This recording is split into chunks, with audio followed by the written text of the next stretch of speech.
You will hear a man phoning the owner of a holiday cottage. First, you have some time to look at questions 1 to 6.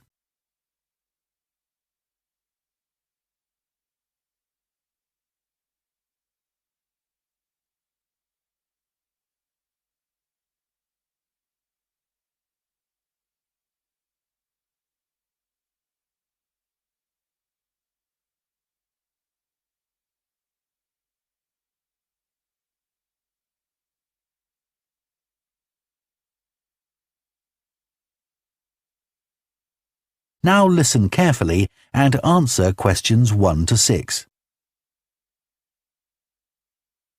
Hello? Oh, hello. I was hoping to speak to Jack Fitzgerald about renting a cottage. I'm his wife Shirley and we own the cottages together, so I'm sure I can help you. Great. My name's Tom. Some friends of ours rented Granary Cottage from you last year and they thought it was great. So my wife and I are hoping to come in May for a week. What date did you have in mind? The week beginning the 14th, if possible. I'll just check. I'm sorry, Tom, it's already booked that week. It's free the week beginning the 28th, though, for 7 nights. In fact, that's the only time you could have it in May. Oh, well, we could manage that, I think. We'd just need to change a couple of things. How much would it cost? That's the beginning of high season, so it'd be £550 for the week. Ah, that's a bit more than we wanted to pay, I'm afraid. We've budgeted up to £500 for accommodation.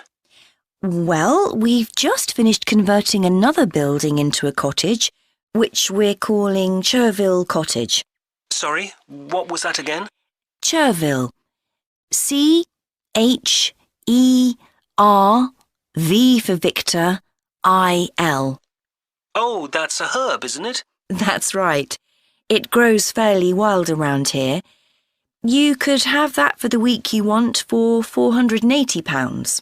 OK, so could you tell me something about it, please? Of course. The building was built as a garage. It's a little smaller than Granary Cottage. So that must sleep 2 people as well? That's right. There's a double bedroom. Does it have a garden? Yes, you get to it from the living room through French doors, and we provide 2 deck chairs. We hope to build a patio in the near future, but I wouldn't like to guarantee it'll be finished by May. OK. The front door opens onto the old farmyard, and parking isn't a problem. There's plenty of room at the front for that. There are some trees and potted plants there. Before you hear the rest of the conversation, you have some time to look at questions 7 to 10.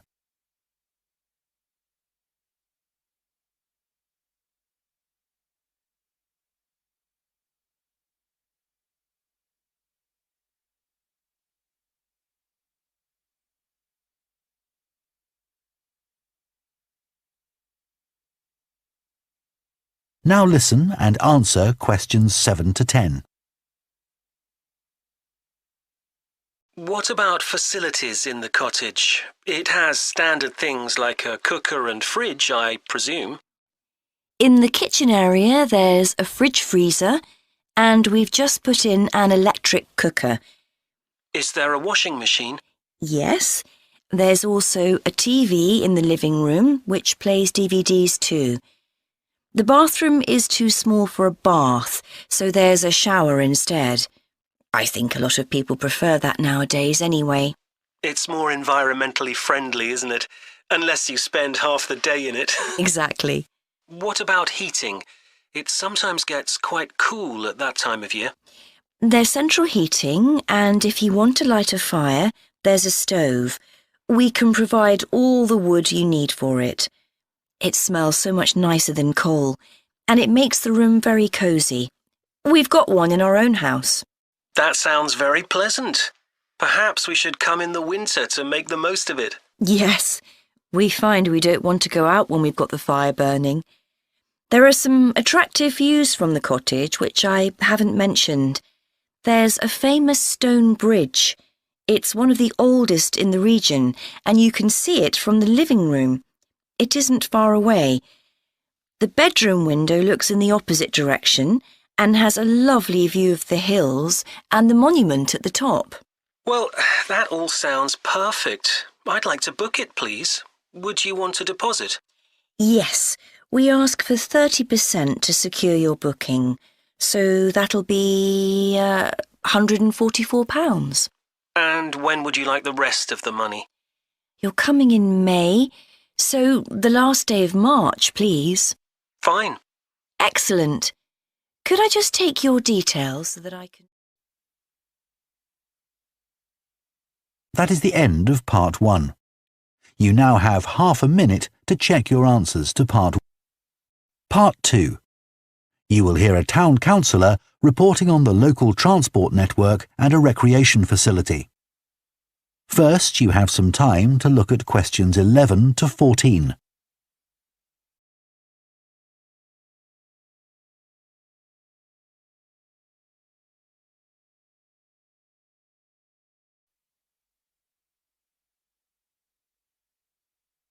Now listen carefully and answer questions 11 to 14. Right, next on the agenda we have traffic and highways. Councillor Thornton. Thank you. Well, we now have the results of the survey carried out last month about traffic and road transport in the town. People were generally satisfied with the state of the roads. There were 1 or 2 complaints about potholes, which will be addressed, but a significant number of people complained about the increasing number of heavy vehicles using our local roads to avoid traffic elsewhere. We'd expected more complaints by commuters about the reduction in the train service, but it doesn't seem to have affected people too much. The cycle path that runs alongside the river is very well used by both cyclists and pedestrians since the surface was improved last year. But overtaking can be a problem, so we're going to add a bit on the side to make it wider. At some stage, we'd like to extend the path so that it goes all the way through the town, but that won't be happening in the immediate future. The plans to have a pedestrian crossing next to the post office have unfortunately had to be put on hold for the time being. We'd budgeted for this to be done this financial year, but then there were rumours that the post office was going to move, which would have meant there wasn't really a need for a crossing. Now they've confirmed that they're staying where they are, but the Highways Department have told us that it would be dangerous to have a pedestrian crossing where we'd originally planned it, as there's a bend in the road there, so that'll need some more thought.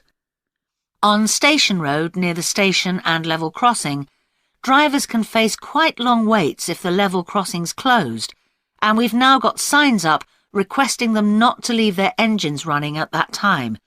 This means pedestrians waiting on the pavement to cross the railway line don't have to breathe in car fumes. We've had some problems with cyclists leaving their bikes chained to the railings outside the ticket office, but the station has agreed to provide bike racks there. Before you hear the rest of the talk, you have some time to look at questions 15 to 20.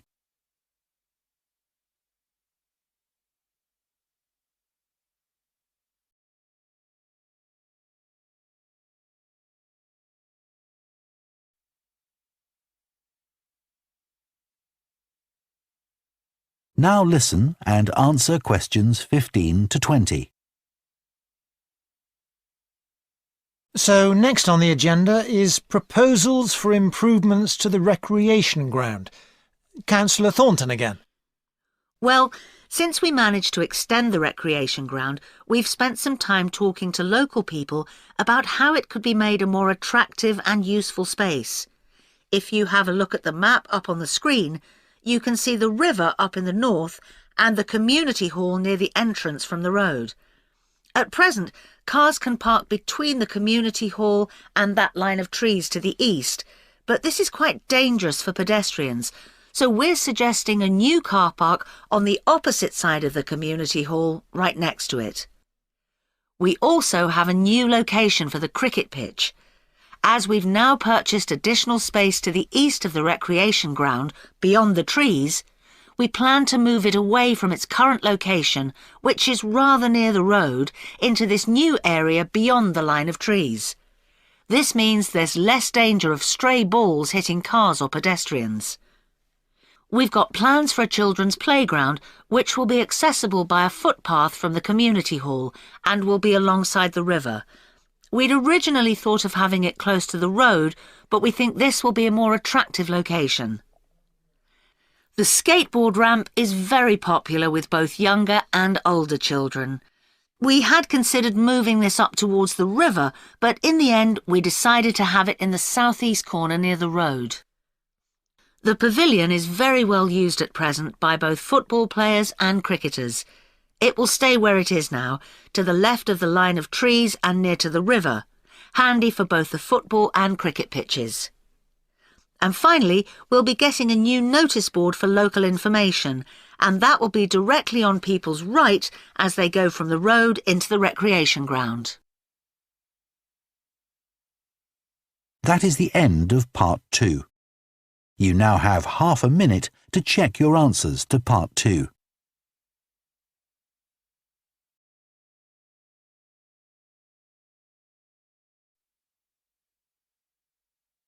Part 3. You will hear two urban planning students discussing bike-sharing schemes in different cities.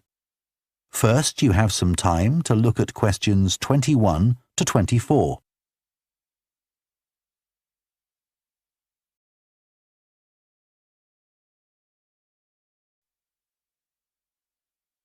Now listen carefully and answer questions 21 to 24. Now that we've done all the research into bike-sharing schemes in cities around the world, we need to think about how we're going to organise our report. Right. I think we should start by talking about the benefits. I mean, it's great that so many cities have introduced these schemes where anyone can pick up a bike from dozens of different locations and hire it for a few hours. It makes riding a bike very convenient for people. Yes, but the costs can add up, and that puts people on low incomes off in some places. I suppose so. But if it means more people in general are cycling rather than driving, then because they're increasing the amount of physical activity they do, it's good for their health. OK, but isn't that of less importance? I mean, doesn't the impact of reduced emissions on air pollution have a more significant effect on people's health? Certainly in some cities, bike sharing has made a big contribution to that, and also helped to cut the number of cars on the road significantly. Which is the main point. Exactly. But I'd say it's had less of an impact on noise pollution because there are still loads of buses and lorries around. Right. Shall we quickly discuss the recommendations we're going to make? In order to ensure bike-sharing schemes are successful? Yes. OK. Well, while I think it's nice to have really state-of-the-art bikes with things like GPS, I wouldn't say they're absolutely necessary. But some technical things are really important, like a fully functional app, so people can make payments and book bikes easily. Places which haven't invested in that have really struggled. Good point. Some people say there shouldn't be competing companies offering separate bike-sharing schemes, but in some really big cities, competition's beneficial. And anyway, one company might not be able to manage the whole thing. Right. Deciding how much to invest is a big question. Cities which have opened loads of new bike lanes at the same time as introducing bike-sharing schemes have generally been more successful.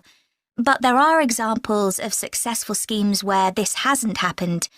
What does matter, though, is having a big publicity campaign. Definitely. If people don't know how to use the scheme or don't understand its benefits, they won't use it.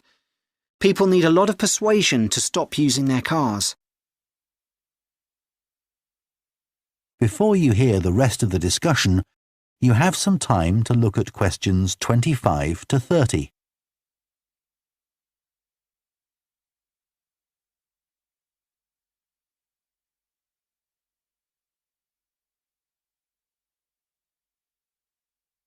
Now listen and answer questions 25 to 30.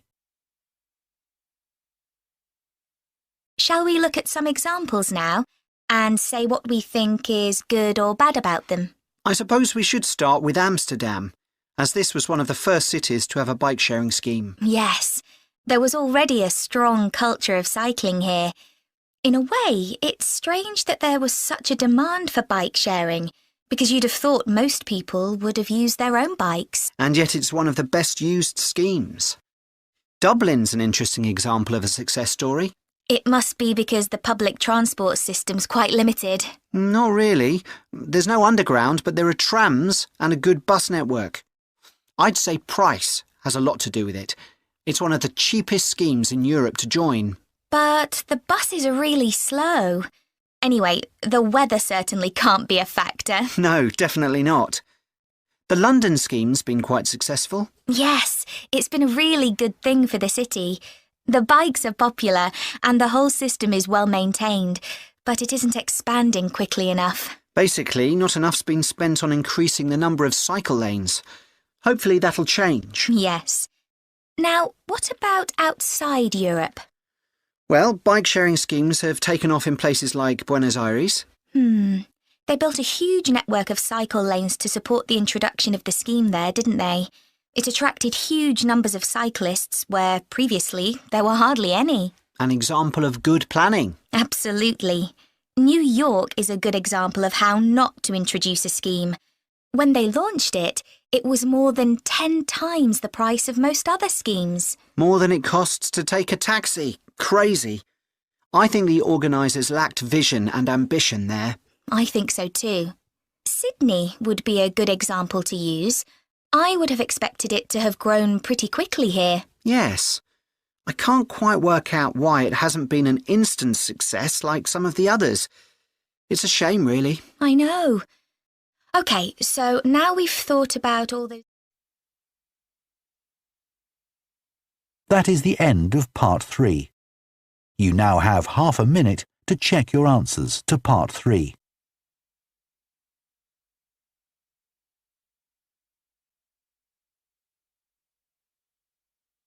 Part 4. You will hear part of an environmental science lecture about a large bird called the dodo, which is now extinct. First, you have some time to look at questions 31 to 40.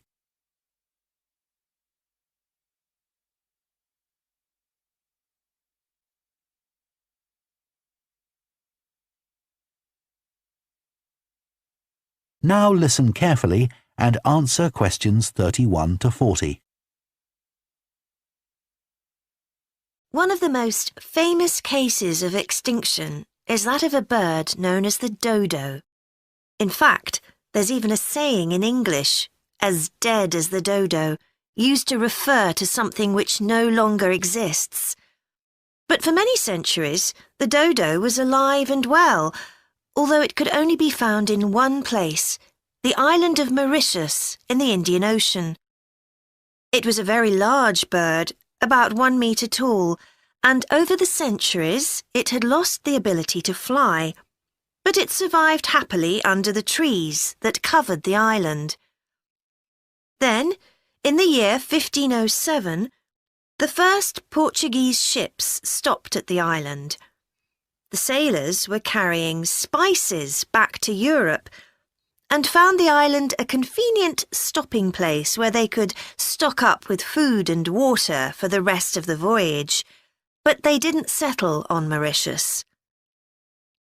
However, in 1638, the Dutch arrived and set up a colony there. These first human inhabitants of the island found the dodo birds a convenient source of meat, although not everyone liked the taste. It's hard to get an accurate description of what the dodo actually looked like. We do have some written records from sailors and a few pictures, but we don't know how reliable these are. The best-known picture is a Dutch painting in which the bird appears to be extremely fat, but this may not be accurate. An Indian painting done at the same time shows a much thinner bird. Although attempts were made to preserve the bodies of some of the birds, no complete specimen survives. In the early 17th century, 4 dried parts of a bird were known to exist. Of these, 3 have disappeared, so only one example of soft tissue from the dodo survives, a dodo head. Bones have also been found, but there's only one complete skeleton in existence. This single dodo skeleton has recently been the subject of scientific research, which suggests that many of the earlier beliefs about dodos may have been incorrect. For example, early accounts of the birds mention how slow and clumsy it was. But scientists now believe the bird's strong knee joints would have made it capable of movement which was not slow, but actually quite fast. In fact, one 17th century sailor wrote that he found the birds hard to catch. It's true that the dodo's small wings wouldn't have allowed it to leave the ground, but the scientists suggest that these were probably employed for balance while going over uneven ground. Another group of scientists carried out analysis of the dodo's skull. They found that the reports of the lack of intelligence of the dodo were not borne out by their research, which suggested the bird's brain was not small, but average in size. In fact, in relation to its body size, it was similar to that of the pigeon, which is known to be a highly intelligent bird. The researchers also found that the structure of the bird's skull suggested that one sense which was particularly well developed was that of smell. So the dodo may also have been particularly good at locating ripe fruit and other food in the island's thick vegetation.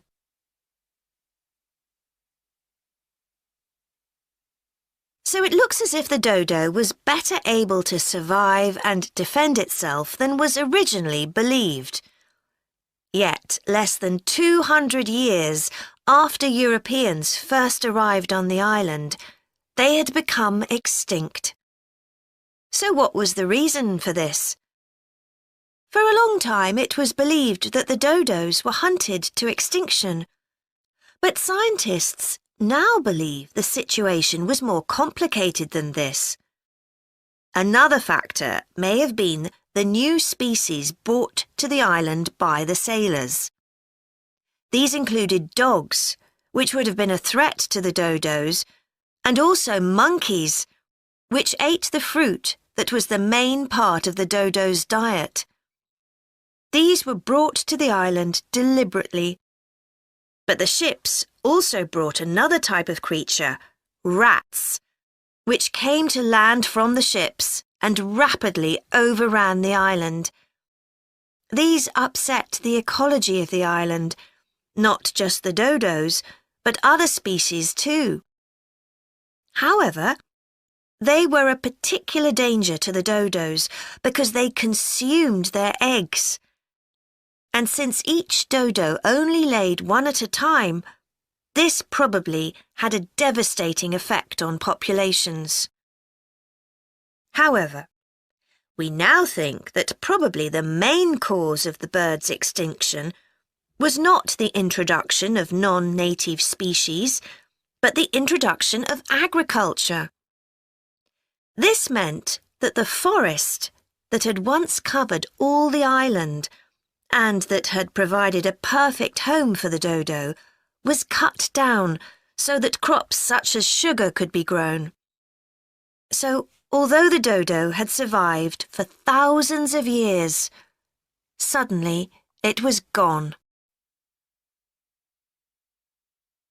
That is the end of Part 4. You now have 1 minute to check your answers to Part 4.